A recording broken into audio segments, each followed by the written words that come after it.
let the rest of the people in the room in.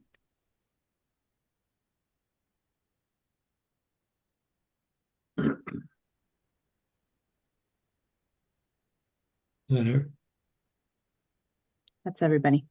that's everybody. Yep. Good evening, everyone. I'm going to call to order the Norwalk meeting. And for the commissioners and myself, David Westmoreland, Lisa Cooper, and Mary Peniston. Any public participation, any comments from the public on Norwalk? No? Seeing none, we'll go on to administration. Item 4A, approval of the minutes of the December 10th, 2024 meeting. I have a motion to approve those. Lisa, anyone see any errors? Want to make any changes, comments? Seeing none, I'll call for a vote. Everyone in favor of approving the minutes? Aye. It's unanimous. We'll go on to item 4B, financials. Approve Norwalk Housing Corporation's statement of revenues and expenditures and balance sheet for all funds for year-to-date December 31st, 2024. Eugenia, the floor is yours.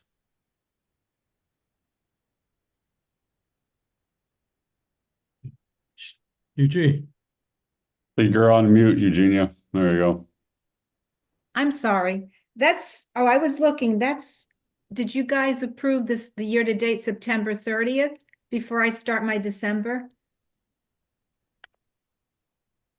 Thought we did. And then the audited financials too, for June 30th, need to be approved. Okay, I thought they were approved. They're not on the agenda. Can we handle them at the next meeting? So the auditor was approved Yeah, that was. in December. Hold Yeah, on. Oh, that's what's on here. Okay, so the December's not on here. Okay. Those Yeah, were on approved. today's that's meeting, what we're called. today's agenda, it is. Oh, for December, Norwalk, okay, you I mean. don't- date December 31st. So I have old ones. Okay, so do you want me to present then? I want you to sorry. present the December 31st meeting. Okay. For the year-to-date December 31st period, the Norwalk Operating Fund 400 had revenues of $4,300 and expenses of $8,100, which resulted in a net operating loss of $3,800. The balance sheet for this fund has assets of $759,000, liabilities of $371,000, and net assets of $388,000. Thank you. Okay, and then Fund 450, the Norwalk Revolving Loan Fund had an operating surplus of $700. And this fund has $123,000 in assets and $123,000 in total liabilities and net assets. Thank you. Any questions, observations, comments? Seeing none, I'll call for a vote to approve the financials. All in favor? Unanimous again. I'll move on to item number 5. Business, is any business, new business, old business? None? I'll call for an adjournment. All in favor? Okay, we ended the Norwalk meeting. And I will now call to order the Norwalk Redevelopment Agency meeting, regular meeting of February 11th, 2025. Roll call, we have all 4 of the commissioners here, David Westmoreland, myself, Mary Peniston, and Lisa Cooper. Any public participation here? Not seeing any? We'll move on to administration, item 4, approval of the minutes of the January 14th, 2025 special meeting. Anyone have comments, observations, corrections? No?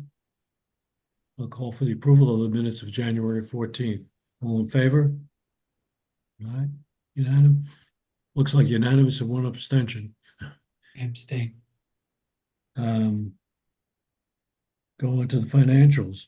Approve the Norwalk Redevelopment Statement of Revenues and Expenditures and the balance sheets for all funds for year-to-date December 31st, 2024. Eugenia, Thanks, John. For the period year-to-date, December 31st, Operating Fund 100 had revenues of $851,000 versus a budget of $791,000 for a favorable variance of $60,000. Total actual expenditures were $882,000 versus a budget of $968,000 for a favorable variance of $86,000. The actual operating deficit of $30,000 versus a budget deficit of $176,000 resulted in a $146,000 favorable variance.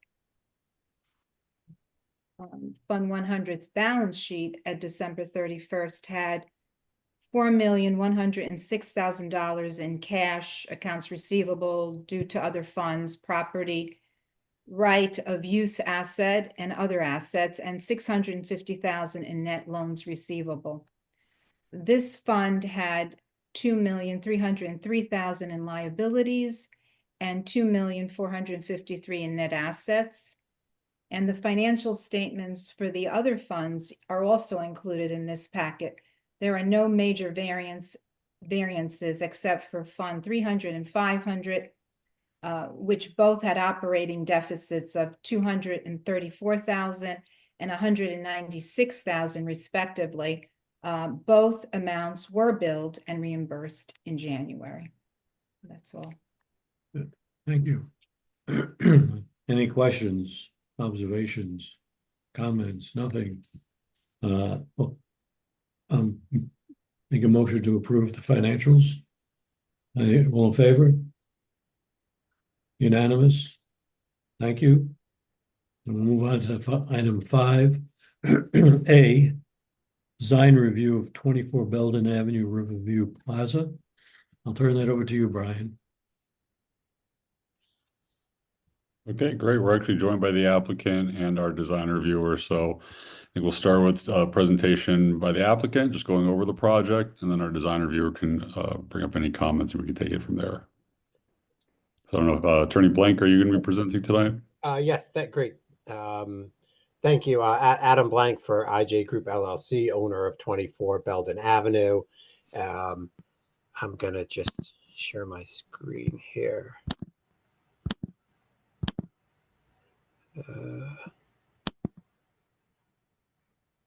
See if that works.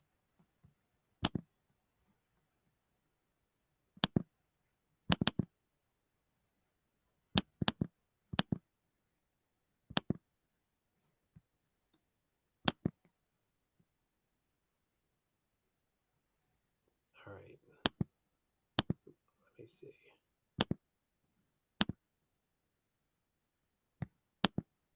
Did that work? Now do you have my an aerial up? Yes. Yes. Okay, great. So so I'm showing you highlighted in blue. This is 24 Belden Avenue. This is the site. And you're considering it today for the development plan's compliance with the Wall Street West Avenue neighborhood plan. I'm going to give you a brief overview, and then Ray Sullivan will give you a little bit more on the architecture. We do have the rest of the team here tonight to answer questions that might come up, but we'll try to get through it fairly quickly through Ray and I, and then you can hear from BFJ. So this site is about 1.43 acres. You probably all recognize the existing office tower on the site, the Riverview Plaza, or the Norwalk Mall as it used to be called, on the corner of Belden and Burnell. It's a 6-story structure. It's got a fairly large ground floor retail that's existing. And that's about 45,000 square feet of office, over about 45,000 square feet of retail, give or take. It's been a pretty underutilized site for quite a number of years, a bit of an eyesore. And we think that the proposed redevelopment of it is going to be quite a bit better. This is a rendering of what's proposed. You can see the existing office tower is to remain.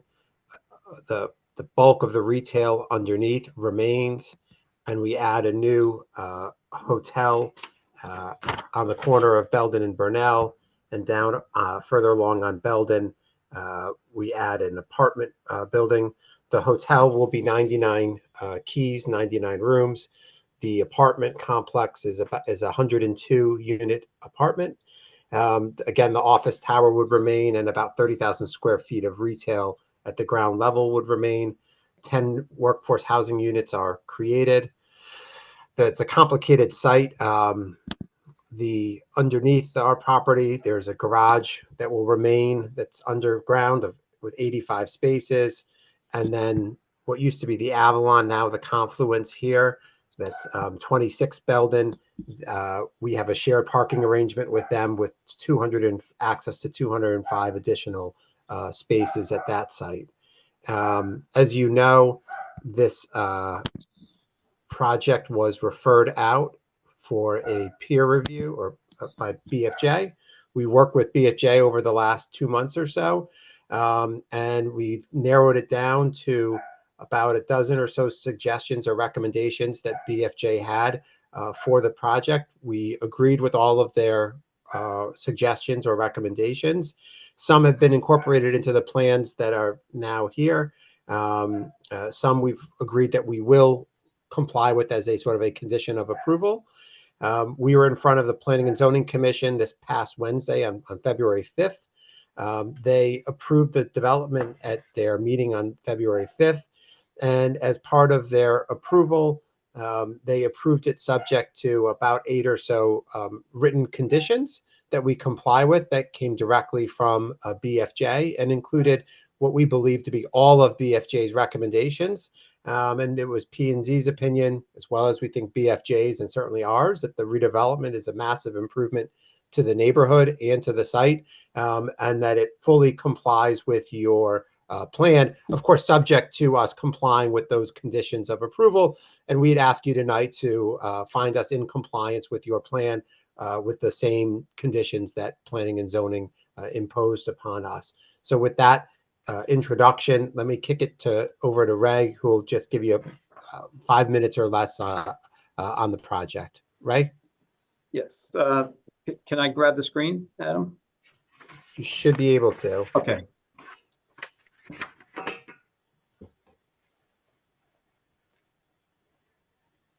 Good evening. My name is Ray Sullivan of the Sullivan Architectural Group. We're located at 129 Broad Street up on the Milford Green. Adam has already shown this illustration, but I'm going to quickly give you an overview of the overall project, outside and inside. So this is the existing office. This is the proposed 6-story hotel that has 99 rooms and a ground floor, entrance amenity area and back of house spaces. The retail all along Belden gets repurposed. And then there is a 6-story multifamily at the far end, and that contains 102 units. So if we take the opposite shot, that is the multifamily. That's the access way in between the old Avalon, and the new proposed multifamily.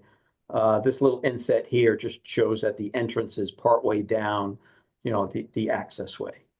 In a straight shot, there's what we all see, and there's the tower that we all see. And hopefully by bordering it and by repeating colors between the reds and the grays, we'll get that office building to blend in and greatly enhance this area in general. I'll quickly run through the floor plans, and then I'll go back to a couple of these sheets. But off of Burnell here is the access into the lower level parking. So there are 77 spaces down here, you know, as well as access into the adjacent building here and here. There are multiple levels of lease agreements, you know, between you know, the owner and the old Avalon building. You know, we've got 77 spaces here. You know, there's an assigned 73, you know, in this area, and more available at certain times. The main floor is at the intersection of Burnell and Belden. You know, this is the entrance into the hotel lobby. And so the lobby and its users have space here. There's back of house area here, and then there's 5 levels above. This is the entrance into the office building, and we use the existing, you know, elevators and stairs that are being, you know, rebuilt. The yellow represents retail area. Now the retail area is being studied. The owner has had multiple potential users, always, you know, in many different and interesting users to activate this area downtown. One hasn't been decided yet, so that this yellow could take a different shape, but just in general, there's about 30,000 square feet of retail here. And then if you go down Belden and then onto the side access way, that's actually the lobby entrance into the residential building above, and that residential building above is directly above here. I'll go back to that image. So here's the typical floor plan. This is the existing office building. The owner is working with multiple tenants, and you know, that office building is being repurposed and being refilled. This is the hotel footprint, you know, up to the 5th floor, and this is the apartment footprint up to the 5th floor. Each use, whether it's the office building, which has its own elevators and stairs, the hotel has its own elevators, you know, and stairs, you know, and the apartment building, its own elevators and stairs. So they all work, you know, independently of one another, and they get ganged together down on the 1st floor and the lower level parking garage. The uppermost floor, and the difference between this floor and the rest of the floors is that the building is stepped back on the uppermost floor. So facing Burnell, the hotel is stepped back 10 feet. So we get these, you know, balconies up at that level, and facing Belden, the apartment building gets set back 10 feet. So we've got some balcony areas, you know, in that area. And so just quickly back to that image, you know, you can see that step back here and here, you know, and along here. So you know, we had many, you know, really good comments from BFJ. We appreciated their input. One of their main comments was, there's a lot going on here. The old Norwalk Mall kind of, you know, took up the entire site. So they want to make sure that there was, you know, access to all the buildings. People could find their way to all the buildings, and that people could get picked up and dropped off, or deliveries could get dropped off, you know, at the various uses, you know, within this one larger complex. And it was a very good comment. So what happens is, when you pull in off of Burnell, you go into the garage, and there is a loop here. So within that loop, if you were picking up a friend or dropping off a friend at the apartment building, you'd pull in, and you could drop that person off, and that person go into the residential lobby and go up the elevator. Or if food was being delivered, or there's some other delivery, you know, that delivery person come in, back up, and he'd have a space to get out of the way of vehicular circulation. If you were getting dropped off, if you took the train and you took a cab up here, and you're gonna to get a room at the hotel, you know, that cab or driver would pull in the same way, and it would come around and drop you off, you know, at the combined lobbies right here, so they could, that person could get dropped off, walk into the lobby, and go up to the hotel up above. And if you were, if you're parking down here and you are an office user, you can park in here, go into the lobby, you know, and go up their elevator.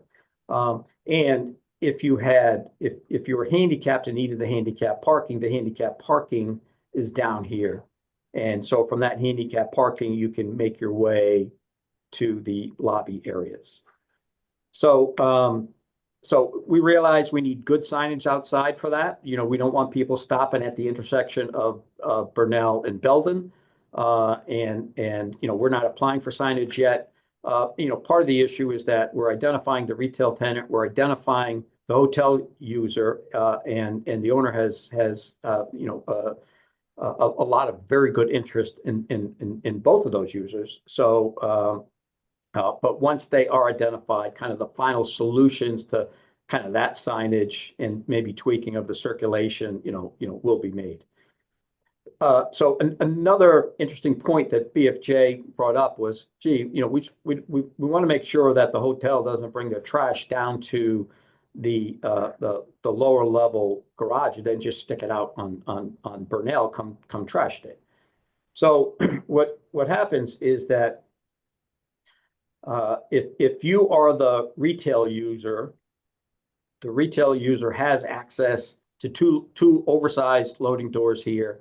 And so that, you know, all their trash can come out. It could be held and come out on the side access way. You know, if you are in the residential building has trash chutes, you know, down to compactors, you know, and they can get pulled out, you know, and that's how their trash would work. For the hotel user has the back of house area here in gray. And they have access to an existing condition of a very well constructed, very well lit access way to loading doors that are out by the old OTB. And so how that works is that there's again, it's very well built, you know, very well defined, very well lit. So there's a hallway that goes back here, and there are loading doors back here. So if they need to receive or sending out product, they've got loading doors here, and their dumpsters are here. So you know, that was you know really a very good question from BFJ, and we worked through it, making sure that you know, everybody can park and access the building. Handicapped people could get in and out. You know, that deliveries could get in and out, and that refuse, you know, could get in and out.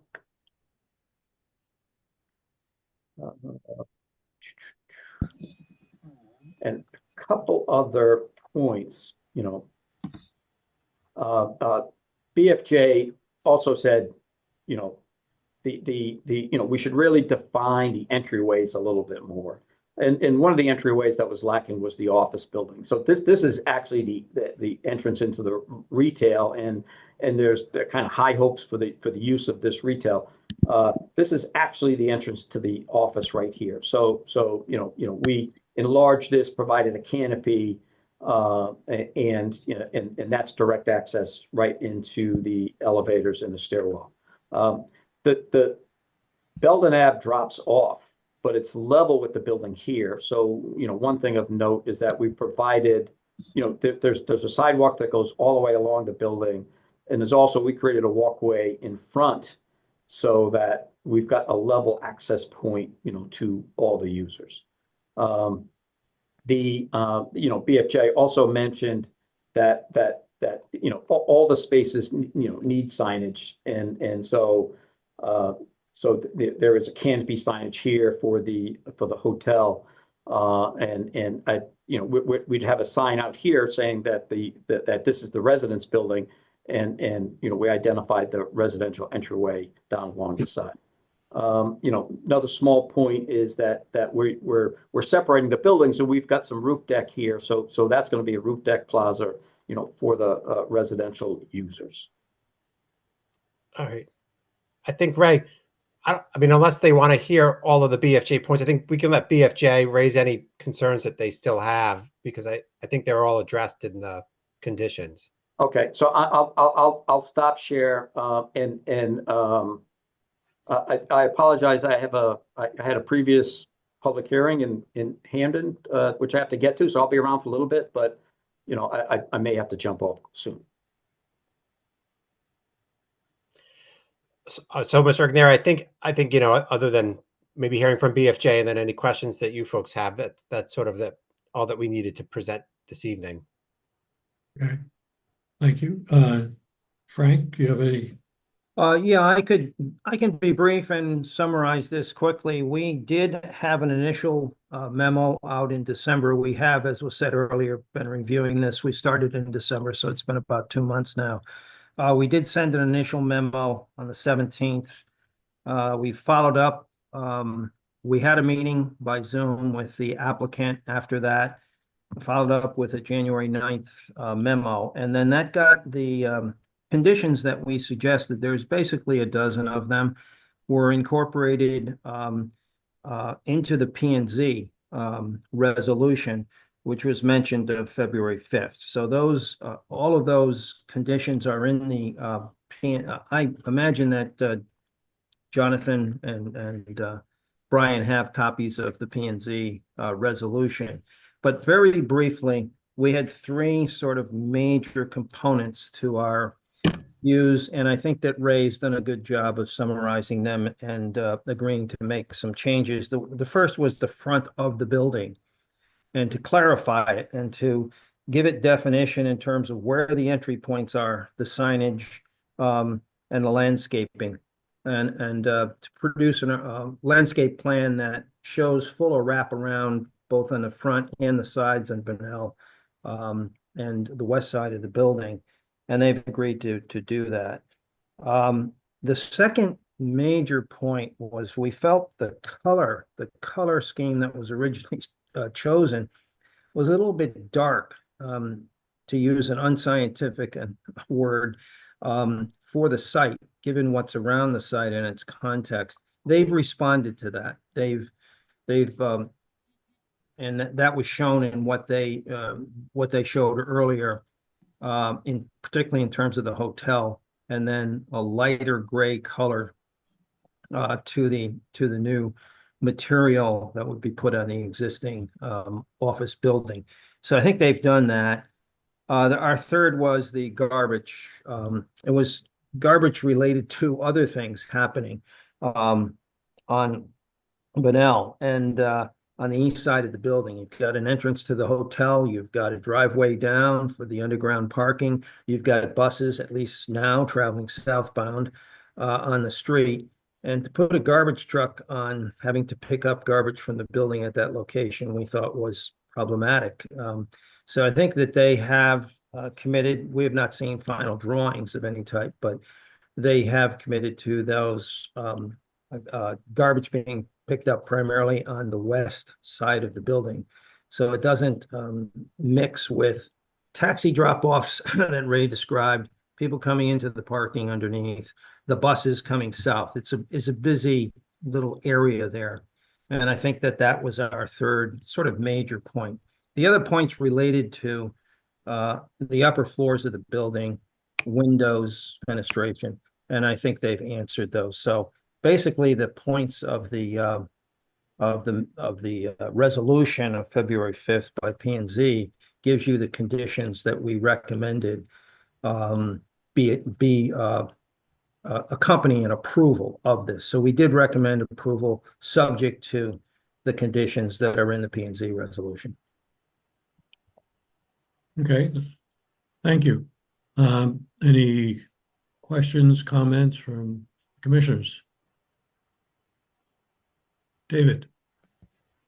Well, first of all, thank you to Ray and Jason and Frank for making this possibly the easiest design review in our history.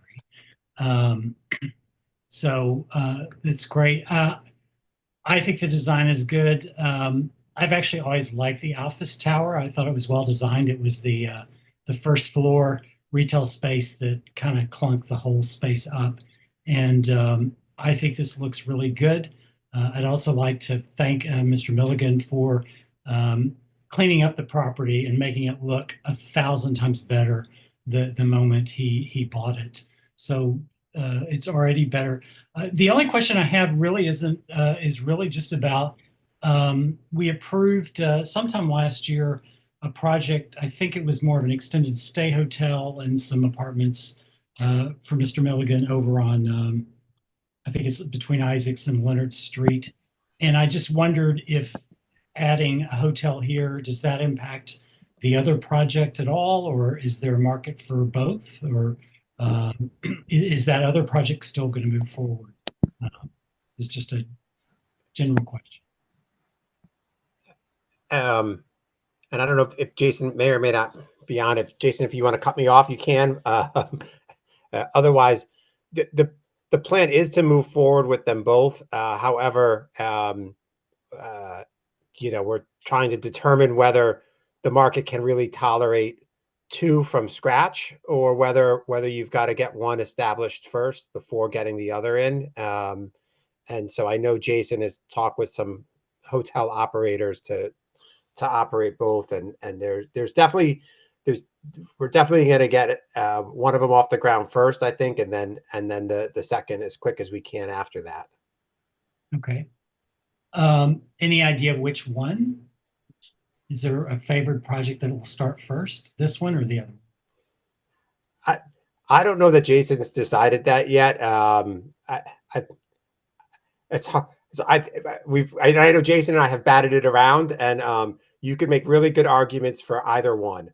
So I don't know. I think it'll probably be whichever hotel partner is ready to go first, and he's got that lined up and can commence work.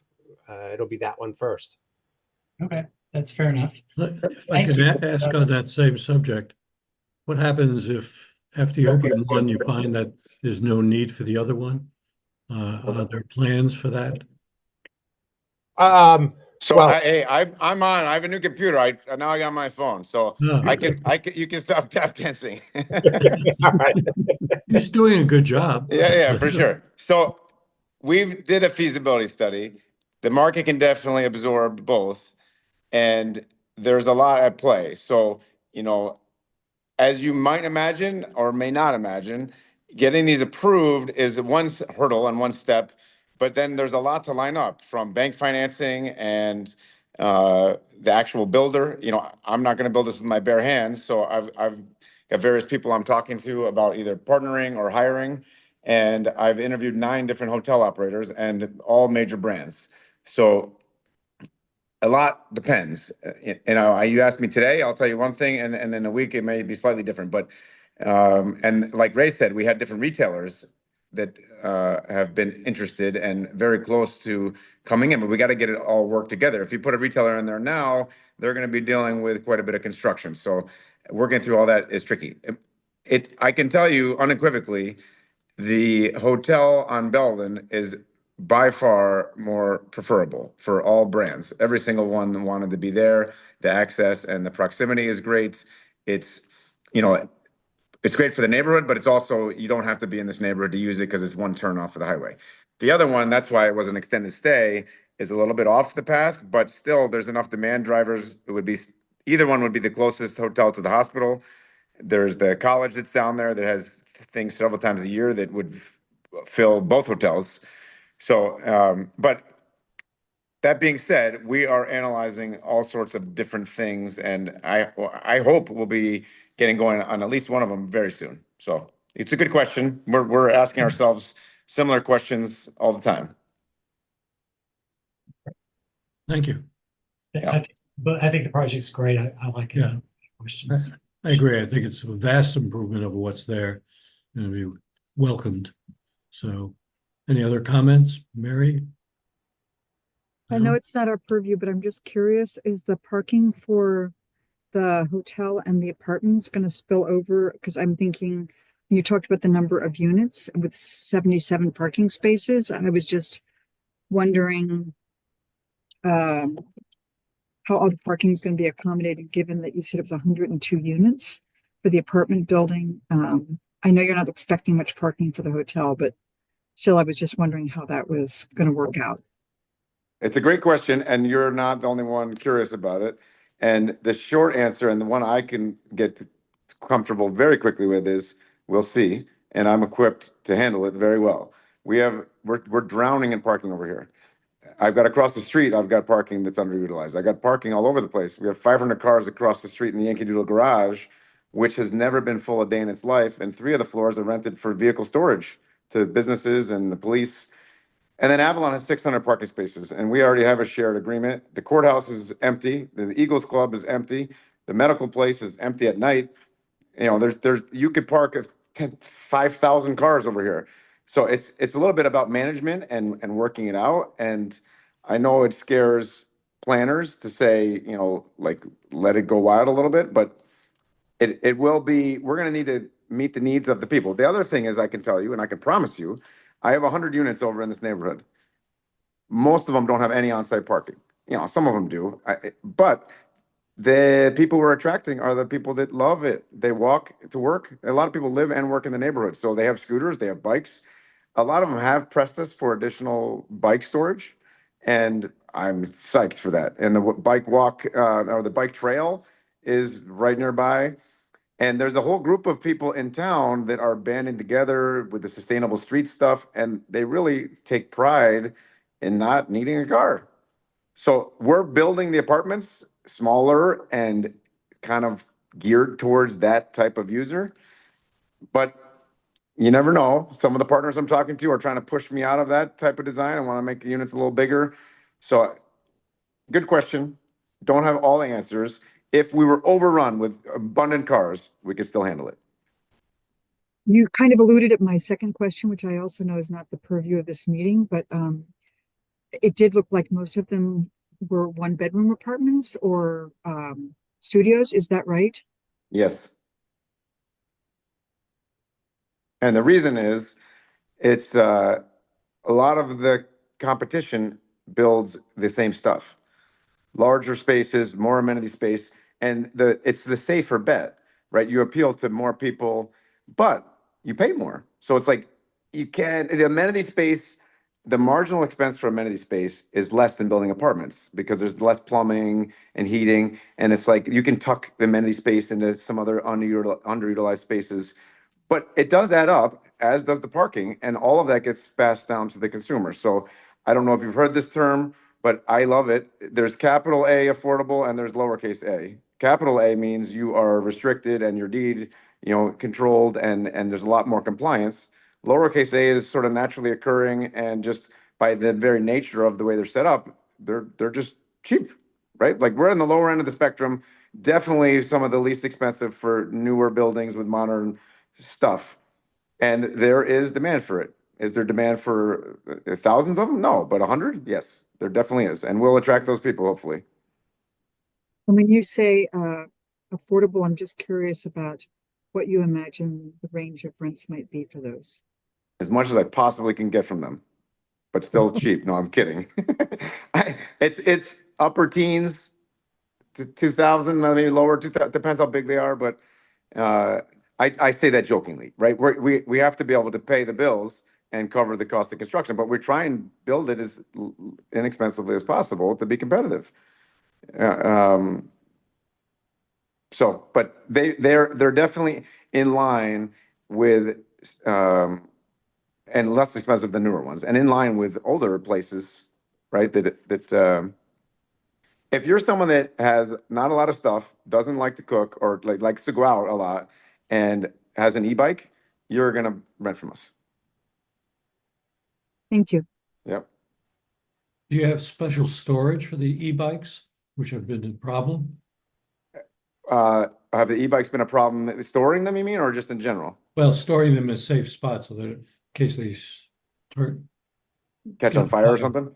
Yeah. Yeah, so we want to accommodate quite a bit for some of that stuff. The other thing is, you know, on the ground floor, there'll be package rooms and things like that. So I don't know how many people have e-bikes or regular bikes, but yes, we plan to have more than normal that type of storage. And I'll just say, since we're just talking here, and it's, you know, we're not, it's not really the application.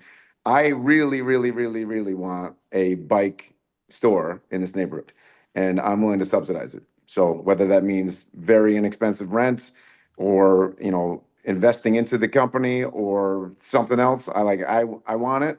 And I think the hotel would like to have it as an amenity, like hop on the bike. Here's a map of where you can bike down to the beach and things like that. Here's a map of all the artwork you can look at in Norwalk, and here's the bike trails. That is one of my goals, to make sure it happens. And there, John, there are, we do have both under your plan and under the P and Z regs, bike storage is a requirement and is provided. Thank you. Any other questions? None? Well, I would consider, would the commissioners like to approve the applicant subject to the peer review and P and Z's findings? So moved. All in favor? Unanimous? I believe, yes. That was easy, Jason. Thank you. All right. Nice building. Thank you. Good night. Good night. Did I know? All right. We next have a work program update. Yeah, I'm just going to provide a brief update, just kind of where we're at with our various projects. I'll keep it relatively quick here. The big one of the bigger ones is the work, cleanup work at 30 Monroe. So a lot of you are familiar with our work that's going on by the South Norwalk train station. We've been involved in an active EPA-funded cleanup. For the most part, I mean, things have been going sort of as expected, but of course, you know, with any remediation, what you expect is that when you open up the ground, you're going to find things. So we've been working through that, but things are moving forward in accordance with the overall development program. So we're looking good there. Obviously, you know, another project that we've been working to close up is the South Norwalk Community Plan. So we plan to have a draft of that plan in early March. So I'll be sure to share that with you all. And then, yeah, that's pretty much it. And I think I can handle some of the other larger updates as part of our strategic plan discussion in the executive session. Should we, seeing no other business, shall we go into executive session? All in favor? Good. Go into executive session. Good night, Eugenia. Good night, Katie. And I'm just gonna